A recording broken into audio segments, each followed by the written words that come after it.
My name is Grace. I'm a housewife. I married my husband Matthew after our workplace romance. Our married life is smooth, without any complaints, and we live happily together every day.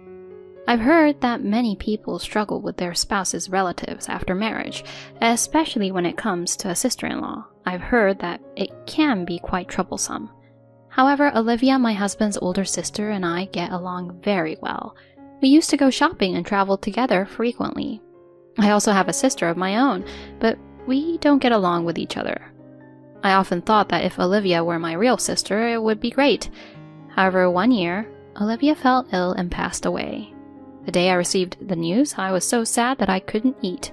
I couldn't stop crying until the day of the funeral. And on the day of the funeral, my husband, who had gone to the funeral venue ahead of me, suddenly called. "What's wrong?" When I picked up the phone, "Absolutely do not come to the funeral venue. Run to your parents' house. I'll explain the situation later, but for now, just leave the house quickly." He spoke in a breathless and angry tone, almost like he was in a rage. I didn't know what was going on. Why can't I go to the funeral of my sister-in-law with whom I was very close? I arrived at my parents' house with an unsettled feeling. "What's wrong? Today was supposed to be Olivia's funeral." My parents were surprised by my sudden gloomy expression when I returned home. I confessed what my husband had told me. "Huh, is that so? Just now someone claiming to be Matthew's relative contacted us. They were complaining about you, calling you all sorts of names. They even threatened to set our house on fire if we didn't pay them compensation. We have no idea what this is all about. We thought it might be a scam or harassment, but there might be something to it. Anyway, let's wait for further communication from Matthew." While saying this, my husband, dressed in mourning attire, hurriedly drove to our house. My husband bowed deeply, lowering his head. "My relatives did something unforgivable earlier. It seems they haven't arrived here yet. Just to be safe, let's go to the police." I couldn't immediately grasp the story from my breathless husband. I decided to calm him down and listen to the details. "In my sister's suicide note, there were a lot of accusations against you." No way. "It's true. Things like being called disgusting by you or being accused of violence. Baseless claims were written there and made-up stories asking for revenge, and the relatives who took it seriously are saying they'll seek revenge against you and are trying to demand an exorbitant compensation. This place is also compromised, so it's dangerous. Let's go to the police immediately." He confessed this with a pale face. I was in shock and collapsed at the entrance. With my mother's support, I managed to regain some composure. My sister-in-law talking about me? There's no way that could be true. Even when I desperately searched my memory for any clues, I couldn't recall a single fragment of having done such a thing. My husband comforted me, stroking my shoulder. "Calm down. You'll be okay. It might be a fabrication. Maybe it was rewritten by my mother who dislikes you. My sister always spoke of you as if you were her real sister, saying how adorable you were. She used to talk about you with such happiness. It's unbelievable." He comforted me like this. However, I began to question whether things like fabricating or altering a suicide note could be so easily done. Even with my limited knowledge of the law, I quickly understood that tampering with such written documents would result in immediate legal consequences. "Anyway, if there was a phone call, relatives might come here." Feeling pressured, I left my parents' house. When I arrived at the police station, they immediately wanted to hear the details. I submitted the recorded abusive phone calls on my family home, and the smartphone video that captured my mother-in-law suddenly reading an unnatural suicide note at the funeral, as well as the furious reactions of relatives. The police informed me that since there hadn't been any actual harm yet, they would enhance patrols in the neighborhood and wait for developments. Still, the fact that we had consulted in advance, knowing it could work in our favor if something were to happen in the future, gave me some reassurance. However, shortly after returning home to my family's house, something happened that shattered that feeling of security. When my husband parked the car and got out, there was a commotion at the front door. I approached it, cautiously, wondering what could be the matter. Here I found my sister, her cheek reddened from being hit. "It's all your fault." There were the angry shouts of unfamiliar middle-aged men and women. On the ground, my father's beloved golf club lay broken, and fragments of vases and ornaments were scattered around. It was likely that while we were discussing the matter with the police, my husband's relatives had unexpectedly stormed my family's house. Hey everyone! My wife really hasn't done anything. And hurting my wife's sister? I'm calling the police. In a fit of anger, my husband called the police. At his words, it was evident that the individuals who seemed to be uncles and aunts momentarily hesitated. "Oh, sister?" The two of them standing next to my husband finally seemed to realize that I, Grace herself, was there. It appeared they had come to the realization that it was my sister they had harmed. They seemed to have finally recognized their mistake. She's a vindictive woman, just as the suicide note suggests, preparing a doppelganger. How could you bully Olivia, whom we've cherished since childhood? "It's because of you that she suffered mentally and her illness progressed." And they continued to blame me, trying to approach me once again with a golf club in hand. However, realizing the seriousness of the violence towards my sister and the sound of things being destroyed at the front door, my father rushed in and grabbed his uncle's hand, shouting at him. Not content with just making rude phone calls, how dare you raise your hand to my eldest daughter? I had never seen such a frightening look from my normally gentle father. I couldn't help but shudder at the sight of him. My aunt and uncle were not convinced, and my father and them had a long struggle. Eventually, the police arrived. They put me in a police car for questioning. Grace, are you okay? I was in a state of shock due to everything that had happened, but my father's words snapped me back to reality. "Sis, I'm sorry, it's my fault." I rushed to my injured sister to apologize. My father too lost all the momentum he had earlier. I'm sorry I couldn't protect you, even before you got married, he said, feeling downcast, as my mother brought him an ice pack. He was trying to cool my sister's cheek down. My sister took it from him and applied it herself. "Huh? It's not your fault, you know. You might be plain and quiet, but you got along just fine with our late sister, who was so serious. This is assault, isn't it? And we can get money from those uncles earlier. It's a win." Elizabeth is saying this. My sister always has this kind of nonchalant attitude, even in situations like this. She should be upset and angry about being attacked for something she didn't do, but this time I feel like she's pretending to be calm to protect me, and I appreciate that. And watching how she was after I got married, I truly appreciated that she believed me when I was falsely accused. That's why I couldn't forgive my husband's uncle and aunt for causing pain to such a sister of mine and for their violent actions. That night my husband said to me, I'll gather evidence. You stay here. If anything happens, please let me know. He said this, leaving me behind and heading to his own family's house. I felt anxious while my husband was away, but it seems that news of the unjust violence by his uncle and aunt spread among the relatives. After that, no more relatives came to my family's house. In the following days, we arranged a meeting. My parents, sister, husband, and in-laws, and several relatives, including my uncle and aunt, gathered at my husband's family home. It was a slightly spacious house. My uncle and aunt seemed to have a somewhat better understanding of the situation, but they still seemed to believe that they were in the right. If you admit to the bullying mentioned in the suicide note, we'll forgive you from now on. So please don't file a damage report either.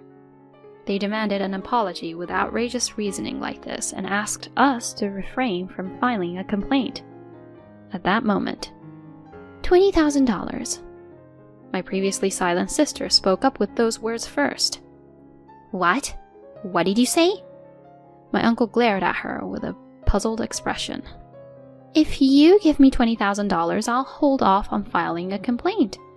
The place where I was hit hurts and I can't concentrate on my work. Plus, you need to compensate for the golf club and ornaments you broke. Hand over $20,000. My sister casually uttered those words while using her smartphone. My uncle's face turned bright red. What did you say? Is there such a ridiculous story just because she slapped someone once? How audacious. If a sister is a sister, then an older sister is an older sister. They berated in such a manner. To top it off, they turned to my parents and said, Raising such shameless sisters. Don't you feel ashamed as parents? They vented their frustration. My mother was calm, but firm. With all due respect, both sisters are adults. They should be expressing their opinions as individuals, not as children. Isn't it natural to respond to a rude person with rudeness? I cannot fully comprehend the fear and pain you felt when you were suddenly struck by them. I can't understand the anger since I've never experienced it. She replied quietly. Honestly, isn't the will more problematic than me? My sister spoke again, seeming to have no interest in her own situation. She yawned and casually asked, perhaps because the will, which could have been tampered with, had caused my husband's relatives to act outrageously. About that, it was indeed done by you, Mom, right? My husband turned to his own mother and questioned her. My nervous-looking mother-in-law, who had been restless for a while, flinched. I'm losing memory. My recollections are so unclear. She tried to excuse herself with a somewhat placating tone. Ignoring that, my husband unfolded a piece of paper. This is my sister's real will. The location where my mother hid it was written in my mother's diary, and I searched and found it. Someone fabricated a will full of lies, making it sound real and fooled our relatives. Who's the fool here? My husband suppressed his anger and spoke in a voice filled with disappointment.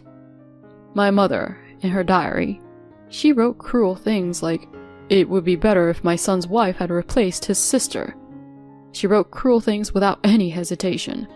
I can't consider her my mother anymore. My husband stared at his biological mother with a cold gaze. My mother-in-law's words gradually faded in front of that gaze, and in the end she was sobbing. My father-in-law, who had been quietly listening to the situation, spoke up. It's my responsibility for not seeing what kind of person she really was. Son, you don't need to have anything to do with this house and our relatives ever again. Live happily, far away. From now on, I will monitor her and ensure that you don't have to see her. It's the least I can do to make amends. My husband nodded in response to these words and then turned to the silent uncle and aunt. Please, go ahead and pay the $20,000 that were offered earlier. Otherwise, I will indeed file a police report with all the evidence we have.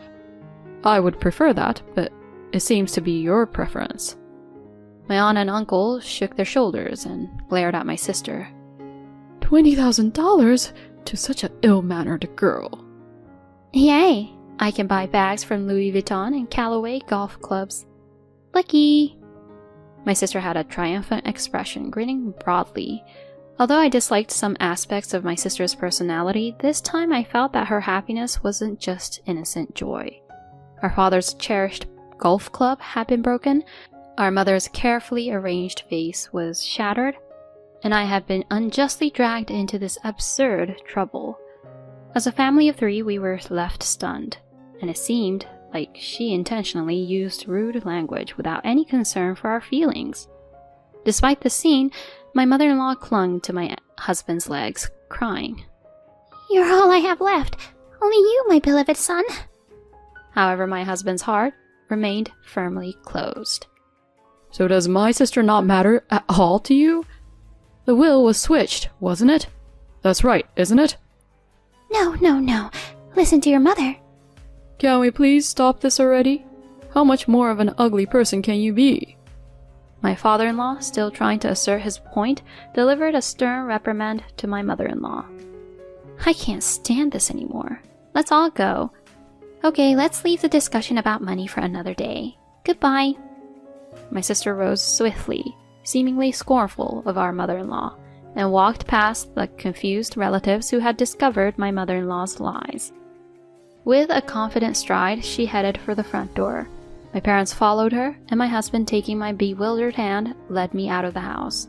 At that moment, my husband said, "Even though she's like that now, she used to be a normal mother back in the day. When we came home from school, she used to give snacks to me and my sister. I won't return to this house anymore, so I feel a bit lonely." I still remember him smiling a complicated smile.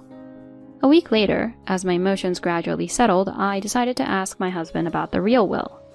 "Actually, I had planned to wait until you could smile more freely." Matthew brought out the real document and spread it out. "I love Grace," it began. "I've gone through a tough battle with illness with frequent hospitalizations. Unlike my mother's feelings for my younger brother, I felt that my mother's concern for me was thinner. My father's kindness was always evident, but Grace, a woman close to my age, was the one who understood me the most. Because Grace has become my emotional support, I can feel every day that I can keep on living, even when it's tough. My parents have significant assets, so I want all my inheritance to go to Grace and Matthew. My mother would likely spend it all quickly, but my father would likely understand. I hope this can be the foundation of your happiness." I couldn't help but hold that will close and cry. "Just let it all out today." My husband comforted me by putting his arm around my shoulders. From that day on, I decided to cherish the memory of my sister-in-law and live with a smile. I'll keep her legacy safely stored away until the day I can use it. Afterward, my sister settled with my husband's uncle and aunt for $20,000. She promptly sent them a photo list of what she had bought as compensation, along with a letter of thanks for the $20,000. It was truly her way of handling things, but perhaps it was not enough to alleviate the pain of the real beating she had endured. On a side note, through this experience, my relationship with my sister improved slightly, and she started inviting me to have meals together more often. As for our in-laws, my mother-in-law suffered a mental breakdown and aged rapidly. She became delusional, often mistaking complete strangers for me. "Matthew left because of you." It seems it even turned into a police matter. Despite it being her first offense and her mental state being taken into consideration, my mother-in-law was widely known as a dangerous individual. Despite this, my father-in-law did not abandon her as he had promised, and is taking care of her. We have cut ties with my husband's relatives and are currently living peacefully. When I look back, it was truly a terrifying experience. I do feel sorry for my father-in-law who knew nothing about it, but I still cannot forgive the fact that my mother-in-law trampled on her own daughter's feelings. For the sake of the older sister who prayed for us to live happily, my husband and I aspire to lead a long life together, taking it slowly and peacefully.